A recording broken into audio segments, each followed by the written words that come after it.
Dahil natuhog ko na nga ang ulo ng baboy, ayan, nagpabaga na ako at isinalang ko na nga ito. O, di ba kakatapos ko lang ligo, dito na naman ako nagpaaso-aso.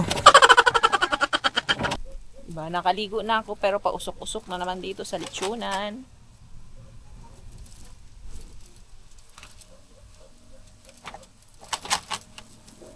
Wala man si Upa, so maningkamot na lang pudkog ako Yun na nga mga Jai, after ko sa kusina, dito na naman ako sa lechonan dahil nga natuhog ko na yung ulo ng baboy, nililitsyon ko na dahil wala namang ibang maglilitsyon nito kundi ako lang mga Jai. Kahit grabe kainit mga Jai, baka nagtataka kayo bakit ako naka-shades kasi mausok. Gumagamit din kasi ako ng kahoy para lumutong yung balat ng lechong ulong baboy kasi nga pag uling lang mabilis mapudpud tapos medyo malambot yung balat niya, hindi crispy. Yun lang yung napansin ko sa tagal ko nang naglilitsyon-litsyon mga Jai. So nag-shades ako mga Jai dahil perting asuha mga Jai. So perte ng inita, perte pa pong asuha. Ako na nga lang mga Jai ang naglilitsyon at di na ako kumukuha ng tao dahil nga ang hirap mag-training ng tao. Paulit-ulit kang magtuturo kung paano maglitsyon, paano malaman kung luto or sunog or hilaw.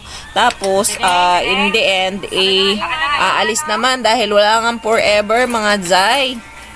So kaya ayun, sinatsaga ko na lang talaga ito maglitsyon-litsyon mga dahil ang litsunan ko naman ay mabenta lang tuwing November at December. The rest naman mga Jai ay mahina naman ito. Alam naman natin na taghirap ngayon. Bukod sa taghirap, yung tao mga Jai ba, kumbaga hindi katulad pag nasa bayan ka nakapwesto, ilang barangay ang target ng litsunan mo. Hindi katulad dito is isang barangay lang tapos expect mo na half ng barangay lang yung kumbaga interesado sa litsyon mo, o diba? Sa bawasan mo pa yun, magiging 1/4 pa. Kaya hindi talaga masyadong nag-click ang lechonan mga Jai. Kung araw-araw kang maglilitsyon ay abay mauumay talaga yung mga customer mo. Pero kung nasa city ka naman mga Jai, okay i-business ang lechonan mga Jai.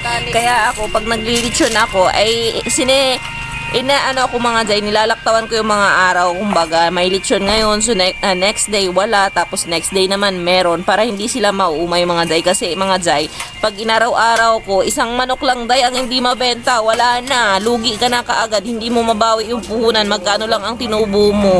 Tapos pag hindi ka nabentahan, yun, doon na, yun na yung tubo mo sa isang lechong manok na.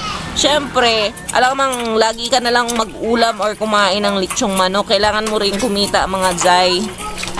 Ang dami ko rin nga pinagdaanan dito mga Jai bago ko nakuha yung tamang paglilitsyon ng ulo, kung paano maging crispy. O diba, sabi sa inyo, lahat naman ng bagay ay may pinagdadaanan bago mo ito ma-perfect talaga. Kailangan mong dumaan sa mga error para matuto or para makuha yung perfect combination mga Jai ba. So ayun na nga, luto na nga ito. After 3 hours ko itong pinaikot-ikot dito sa lechonan ko, luto na nga itong lechon na to. Crispy ito dahil pati tenga. Natutunan ko rin dahil yan yung technique paano hindi masunog yung tainga, kasi nga dati pag naglilechon ako malambot tapos sunog pa yung tainga, o diba, natututo ako sa mga error ko na yun mga Jai. Kaya the next na lechon ina-apply ko talaga siya.